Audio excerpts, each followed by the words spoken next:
Hi, I'm Mike, owner of the In-Groove in Phoenix, Arizona, and today I'm going to talk about a few things related to the new 2023 Rolling Stones in mono pressing. This is the all-colored vinyl variation of the 2016 box set right here. I had some unanswered questions when this thing was announced. At first, I kind of assumed it was going to be a repress, but I wasn't really sure. So today, I kind of want to talk about the differences between the 2016 and the 2023 version of this box set. I want to talk about the sound quality, and I kind of want to talk about if this is something you should buy. Let's start with the differences between the two. When I first got the new box set, here it is here, I thought to myself, man, is this the same quality? I kind of felt like, did they cheap out on this? I wasn't sure, but went to the shelf, grabbed the 2016 pressing, and I immediately noticed that this is high gloss. I don't know if you can make it out there on camera, but you'll notice it is a high gloss cardboard where the other version is a matte finish. Okay? So we got a difference right from the jump as far as the overall box set is concerned, how it's manufactured. As far as the covers, let me grab two. There really are no differences. Actually, holding these up, I couldn't tell right now which is the 2023 versus the 2016. It's not until I look at the very back, you'll notice one of them says made in the Czech Republic and the other one says made in Europe. The 2023 version is the one made in Europe. Then I proceeded to open the record to see what the differences are. Unfortunately, I was a little disappointed. So here we have the black vinyl 2016 pressing in this beautiful polyline sleeve. See that? It's polylined. And unfortunately, when you pop out the 2023 version, it is in a paper sleeve. And it is a much dirtier record because of it. It's a thick cardboard. It's not like they really cheaped out here, but unfortunately, ooh, don't like that sound. It is a paper sleeve. So these records are definitely going to need to be cleaned. Me kind of perusing them, I checked all the discs. All the discs were clean. They were flat. I didn't really have any issues, except for kind of that embedded paper that you get, unfortunately, with a non-polyline sleeve. So, yeah, clean it up.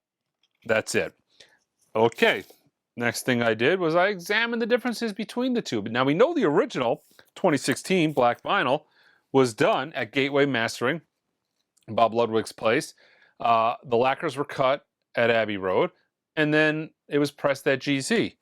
The new disc, they never specified, but I can tell you this, it is not using the same stamper as the 2016 version. There are no similarities.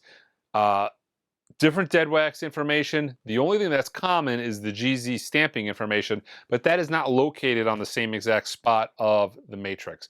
So they're not using the same lacquers. This is a recut, okay? They're a recut, and it's a recut from, unfortunately, we don't know. Now, that's not necessarily a bad thing. Keep in mind, this is not an analog product. These are done DSD. It is quite possible, like Bernie Grundman did with the Steely Dan Can't Buy a Thrill, that you can have a completed mastered file sent for lacquer cutting and then cut from that file. Pretty much it's an autopilot type of deal. Get the file, cut the lacquer. Make sure you don't have any cross cuts and the lacquer is performing properly as far as record playback goes, and you're pretty much done. No mastering. And I think that is kind of what is going on here because of the sound quality. And I spent quite a bit of time comparing the two of them. And the sound quality, to my ear, was pretty much indiscernible between one disc versus the other. Got to see which goes back into where. It's pretty much sonically the same thing. I will say the colored vinyl has an absolute tiny smidge more of noise than the black vinyl version did. It's not obscene, it's not distracting, but it's a little bit there. That also might be the result of the paper inner sleeves. Sometimes really dirty records, I need to clean a couple of times to kind of get that baked in dirt out of there. But the sound quality, you know, baked in paper, not dirt necessarily, but the sound quality between the two, yeah, I mean, they're there. And I'll say this, the sound quality is what propelled the original 2016 version of this box set to $1,500-ish before they announced the repress. And again, the difference is pretty much colored vinyl, although it is different stampers. It is quite possibly, here's another disc, paper inner sleeve. Discs look nice. I enjoy it in blue. I enjoy the colored variations of between the discs.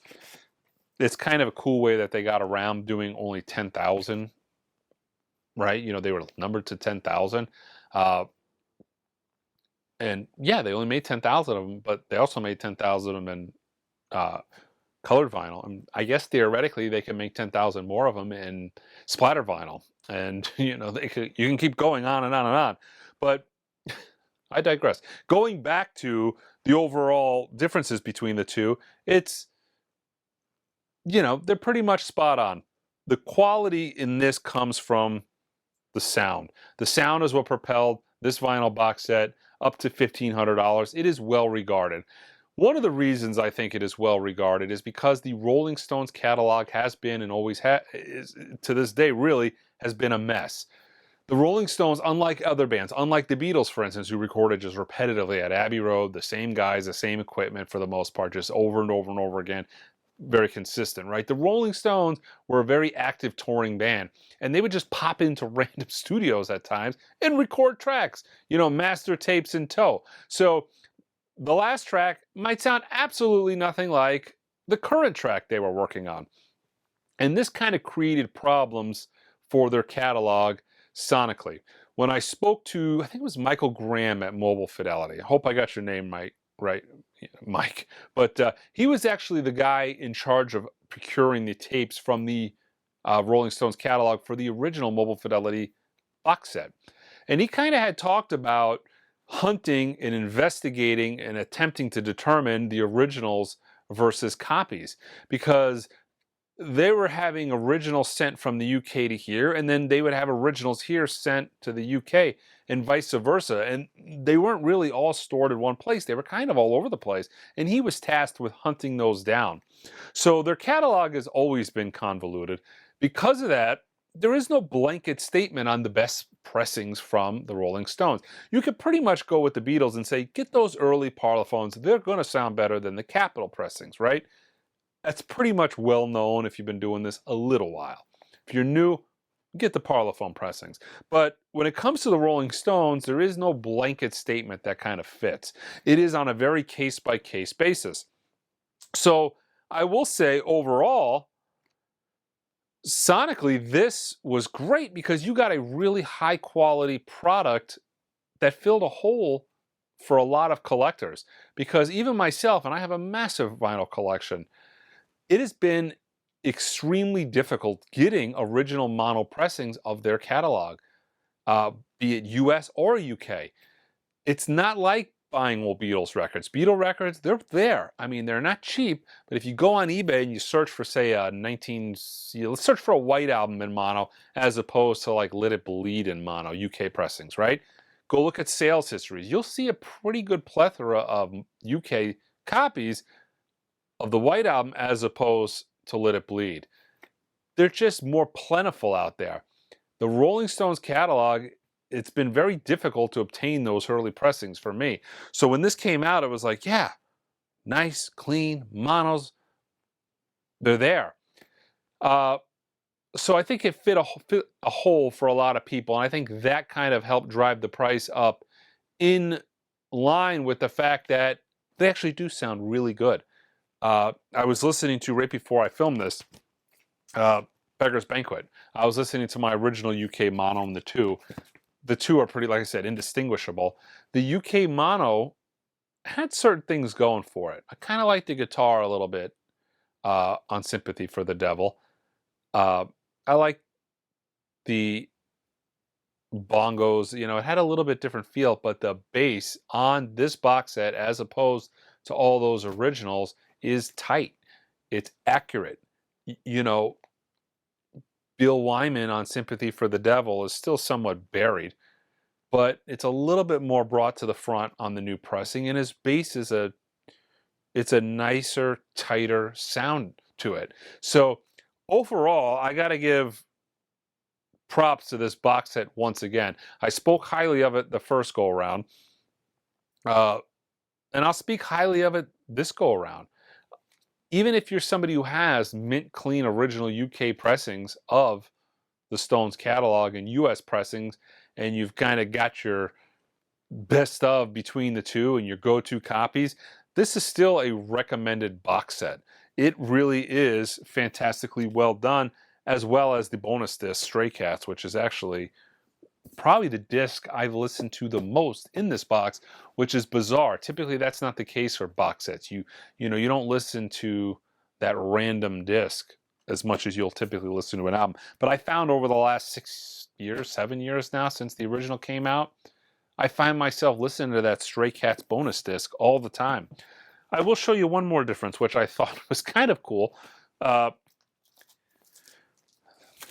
don't know if you guys can spot the difference between the two, but this is how they come sleeved in the box, right? So here's the 2016 in black vinyl.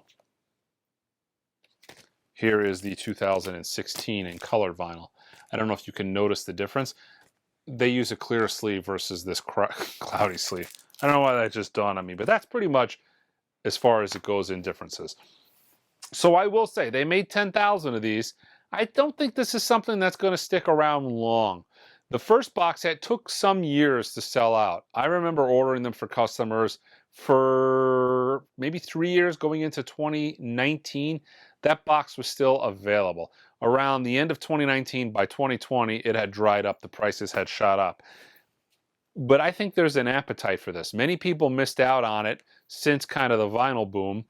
And you know, a lot of people are thinking, well, you know, I should probably get this now because it was $1,500. It's kind of that FOMO, but I think it's somewhat justified here. This is a really solid box overall. It's a lot of records for the money. I mean, look what you're getting here. You're getting their whole catalog in mono in the bonus disc. It's about a $100 bill more. I think it's a mid 400 versus the mid 300s as it was the first go around, but overall, I think this is a really solid box. They're only doing 10,000 of them. And I think, you know, this is something that I personally would recommend picking up. I'm a huge Rolling Stones fan, and these records just really do sound great. Again, there are differences between the two of them, but it's a great sounding box set. And I kind of like the fact that they did it on colored vinyl just to kind of get around the limited nature of the first run to do it again. Personally, you know, I could see that working for other things. I wish they would do it for the Beatles set. Let's do the Beatles in mono. And, you know, that was never declared a limited edition. But let's do some variations of some stuff. Let's do a Santana Braxis One Step. Let's do it on super vinyl this time. You know, they only did 2,500 of them, but let's do the super vinyl variant. You know, I kind of like how they did that. Putting these into print, especially the more desirable titles, the things people want and are upset that they're not able to get.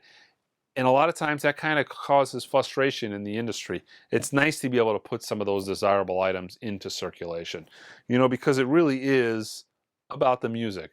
You want people to, you know, you want to service the collectors and those people, and you don't want to decimate the value of someone's collection, but you also want to service the collector and you want to service the listener and give them music.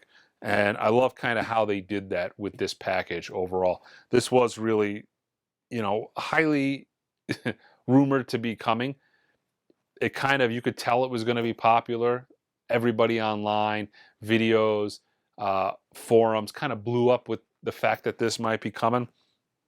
And I'm glad they did it. So yeah, it's actually shipping this week. And like I said, I recommend it. It's one of the better done box sets in the last 10 years. And it actually is one of those box sets, being DSD, going back to the original DSD transfers 20 years ago, was kind of a, you know, it was kind of a, you know, it was kind of a demonstration of what DSD was capable. I remember when the original DSD SACDs came out of this, being blown away, like, wow, I don't think I've ever heard the Rolling Stones sound this good. These are fantastic.